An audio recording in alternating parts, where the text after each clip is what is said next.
ಪಹಲ್ಗಾಮ್ನಲ್ಲಿ ಪ್ರವಾಸಿಗಳ ಮೇಲೆ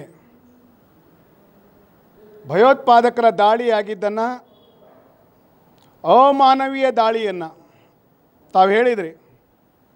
ಅಂದರೆ ಒಂದು ID ಕಾರ್ಡ್ಗಳನ್ನು ಚೆಕ್ ಮಾಡಿ, ಅವರ ಧರ್ಮವನ್ನು ಕೇಳಿ, ಅವರ ಹೆಸರನ್ನು ಕೇಳಿ, ಅವ್ರ ಕಡೆ ID ಕಾರ್ಡ್ ಇರದೇ ಇದ್ದಂಥ ಸಂದರ್ಭದಲ್ಲಿ ಅವರ ಮರ್ಮಾಂಗದ ಪರೀಕ್ಷೆಯನ್ನು ಮಾಡಿ ಹಿಂದೂ ಅಂಥೇಳಿ ಗೊತ್ತಾದ ನಂತರ ಗುಂಡು ಹಾಕಿರೋದು ಇದು ಅತ್ಯಂತ ಹೇಯ ಕೃತ್ಯ, ಹೇಡಿತನದ ಕೃತ್ಯ ಅಂತ ನಾನು ಹೇಳ್ತೀನಿ.